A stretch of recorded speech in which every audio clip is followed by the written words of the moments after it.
About last night, Annie, my alarm's supposed to go off around 4 o'clock in the morning, but Mother Nature sent it off around 2 o'clock when my phone went off with a severe thunderstorm warning. You know, Julie, I feel like she's been doing a lot of those late night alarm clocks all of a sudden in the area. Last night was no exception. We did have some showers and storms roll through, one of which a severe thunderstorm warning, Julie. It was right over your neck of the woods, Yes, too. it was. Let's talk about Not too bad, this. though, right? It wasn't. You know, it was mainly because of the winds, and there's a lot of lightning associated with it, but there were some winds that gusted upward about 60 miles per hour, which that does signal a severe thunderstorm warning. That's one of the criterias. Let's talk about this and talk about your day, because it's Saturday after all. I don't want to waste all your time this morning. We do have that severe thunderstorm warning that went into effect briefly for Tulsa, Rogers, as well as Wagner County. It was just south of the Tulsa Metro. Wait till you see these rainfall totals that were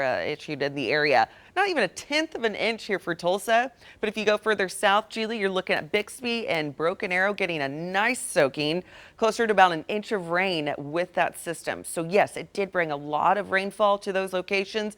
It did bring a lot of noise with it. So you kind of weighed the one out with the other. Not so much here for Tulsa and areas north of Owasso, not even getting that 1/10 of an inch. Skytook, Hominy as well for that rainfall, not seeing that opportunity. But don't worry, we have other opportunities as we look towards late tonight and into early tomorrow morning, and then we'll see those chances falling off. It's a similar pattern that we've had over the last several days because we are stuck in this pattern. The jet stream's not moving, and with that we do have showers and storms that develop early on and then track all the way over to our location. By the time they make it to our location, it's late at night and it's early in the morning. I know I'm ready for a little bit of sleep too, if we're not wanting those alarm clocks.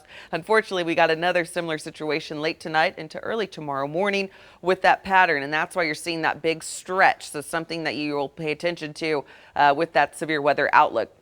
We have a marginal and slight risk, which is level 1 and 2 for potentially stronger storms. So it's very similar to what we had last night. It's going to happen again late tonight and into early tomorrow morning.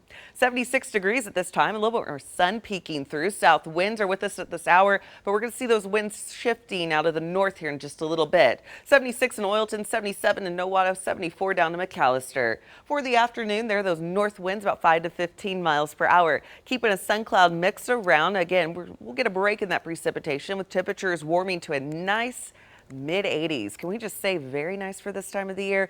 This time last year, I was telling Julie earlier, it was 104 degrees. So I think we'll take mid-80s. Absolutely. Future track, let's talk about what we're seeing with those showers and storms. Again, nice break as we go into about mid-morning. Could be some activity. I'm going to stand over here just south of I-40, more towards the Poto area. The smaller ones hang on to that.